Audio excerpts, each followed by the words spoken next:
முக்கியங்க. நம்முடைய தேசிய தலைவர் மேதகு பிரபாகரன் அவர்கள் கலையை ஒரு போர்ப்படைக்கு இணையா கருந்தார். மாவோ என்ன சொல்றாரு தெரியுமா? கலை உணர்வு இல்லாத படை மந்த புத்தி உள்ள படைக்கிறார். ஒரு கலை உணர்வு என்ன தெரியுமா? அதுக்குதான் உங்களுக்கு உண்டான கலை படைப்புகளை கொடுத்துட்டீங்கன்னாக்கா நீங்க மந்த புத்தி மாறிடுவீங்க. அது சரி. அதுக்குதான் இப்படி காய அடிக்குது. அது சரி. இப்ப விஷயத்துக்கு வரும். நீங்க சொன்னீங்கல்ல அந்த படம் அது போர்க்காலத்துல மருத்துவ பிரிவு எப்படி செயல்பட்டதுங்கிறத. ஆமா. போராளிகளுக்குள்ள வைத்தியமாக கதை. ஒரு சிங்கிள் ரெஜிமெண்ட் ஆபீசர் அவன் கண்ணை கட்டி போராளிகளை பெண் போராளிகளை பின்னாடி கையை கட்டி கண்ணையை கட்டி சுட்டுக்கிட்டே சுடுவான். அவன் தான் ஒரு கட்டத்துல அடிப்பான். அடிப்பட்டு இவங்க வலையில இவங்க பகுதியில சிக்கிட்டோன்னு இந்த போராளிகள் அவங்களுடைய உயிரை எப்பாடுபட்டேனும் காப்பாற்றியாக வேண்டும். இங்கு மழை பொழியுது. அதற்கு மத்தியில தன் எல்லைக்குள்ள தன் கட்டுப்பாட்டில் இருக்கிற எந்த ஒரு உயிர் விடக்கூடாது. அதான் நம்ம தலைவர் சொன்ன பாடம் அப்படின்னு சொல்லிட்டு அந்த ஸ்ட்ரக்சர்ல வச்சு அந்த சிங்கள ஆர்மி ஆபீசர் ஸ்ட்ரக்சர்ல வச்சுன்னு ஓடுவாங்க. அந்த நேரத்துல அப்படியே பட்டுட்டு கண்ணில் தண்ணி வரும். இதுதான் கதை. அப்படின்னு இப்ப கடைசியா இவர்கள் எப்படிப்பட்ட உன்னதமானவர்கள் காட்டுறாங்க படம்.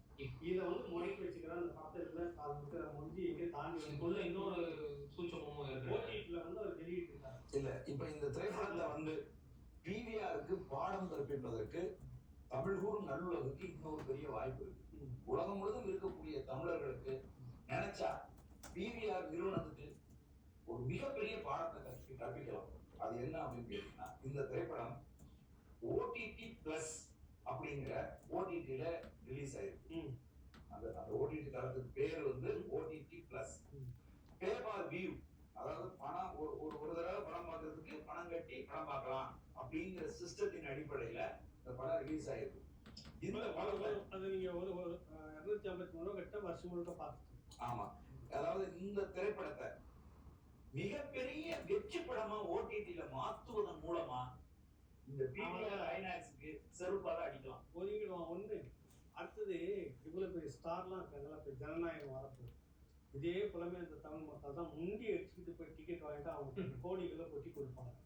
ஒரு முறை என் சல்லியர்கள் என் இனத்தின் படத்துக்கு நீ பொருள் கொடுக்காத ஒன்ன நான் படத்தை புறக்கணிப்பாங்க. ரஜினியா இருந்தானே யாரா இருந்தாலும் ஒரு முறை காமிச்சாங்கன்னு வச்சுக்கோங்க, பயம் இருக்கும். அது சரி. இந்த படம் வாய்ஸ் கொடுக்கணும் இருக்கு, நிச்சயமா கொடுக்கணும்.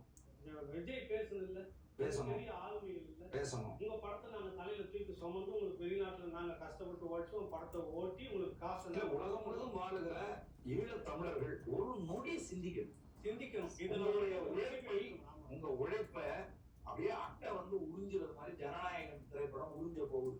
பராசக்தி திரைப்படம் உறிஞ்ச போகுது உங்க உழைப்ப. இந்த பராசக்தியில இருக்கிற பேர் நான் தம்பி பேர் சிவகார்த்திகை. நாங்க பேசணும் வெளியில சல்லியர்கள் படத்தை இப்படி பண்ணது தப்புன்னு பேசியிருக்கோம். பேசாத இந்த படத்தை நீங்க நம்ம கொண்டாடக்கூடாது.